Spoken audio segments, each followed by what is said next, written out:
Another day of Q-School is done and dusted. Day 2 done in Wigan and Hildesheim, and we have 3 more tour card holders to add to yesterday's 3 new names on the PDC Pro Tour. As ever, we will start off in Hildesheim, where Mike De Decker regained his tour card. Of course, had a tour card a couple of years back, competed on the Challenge and Pro Tours as well. Another Belgian tour card holder, adding to obviously Dimitri Vandenberg and Kim Huybrechts. Ronnie Huybrechts lost his and he's back at Q-School this year. Unfortunately not done so well in the opening couple of days.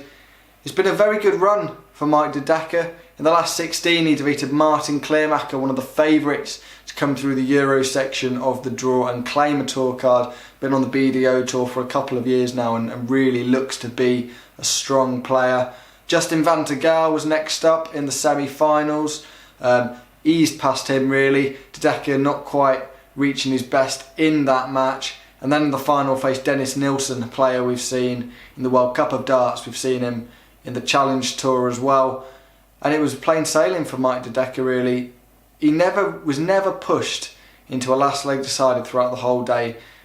And although he said on the stream that he was extremely nervous, it didn't show too much. And a 5-3 victory over Dennis Nilsen, and Mike De Decker is the newest member of the PDC Pro Tour.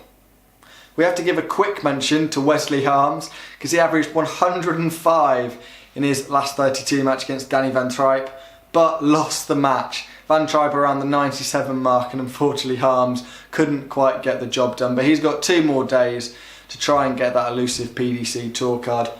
Over in Wigan, the likes of Paul Nicholson, Keane Barry, Fallon Sherrick even, they dropped out fairly early in the competition, at least not making the last 32 stage. And a decent run again for Steve Brown, of course, runner-up on the first day of Q-School, reaching the last 16 this time, accumulating plenty of points. If he can produce another couple of last 16 runs on day 3 and 4, then it looks like the Bomber may be back on the tour. So then, I'll take you through your 2 new tour card holders from the day in Wigan. First up, Bradley Brooks.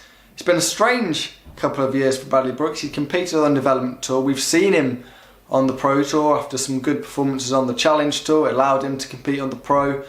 And he's obviously an extremely talented player at just 19 years of age.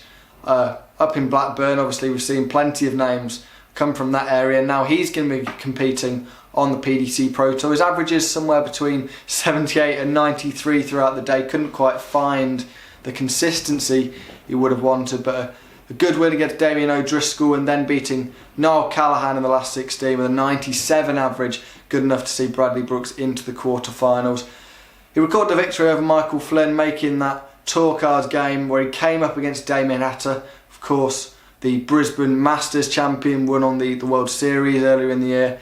And Brooks had too much for him, just an 89 average I should say, but Hatter, who's obviously maybe feeling a little bit of jet lag, he hasn't been over here too long, just sort of getting used to the environment. An 89 average, just enough for Bradley Brooks to secure his tour card for another 2 years. And the final player to secure their tour card on day 2 at Q-School is Kai Fan Lung of Hong Kong. We've seen him in the World Cup, we've seen him on the Asian Tour, but now we've got 2 years of Kai Fan Lung on the PDC Pro Tour. And to be honest, he hasn't been really pushed.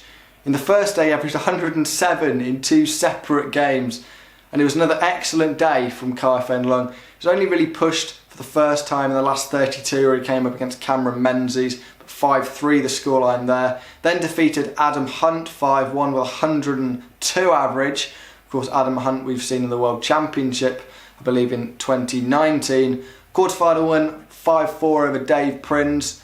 I believe Prinz did have a shot to win that match, but Kai Fan Lung getting the job done. And then in the final game he faced Lisa Ashton, a player of course competed in the Grand Slam of Darts, competed in the World Championships, the PDC and BDO World Championships, and she'd beaten Wes Newton, Stephen Burton, Peter Jakes throughout the day in Wigan.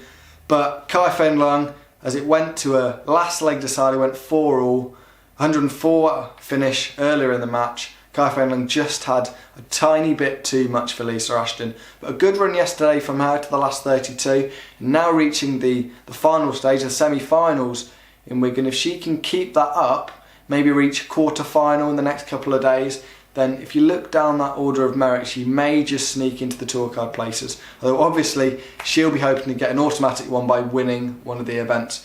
We shall see 2 more days left in Wigan, and we'll have updates here on Tungsten Tales throughout the next couple of days.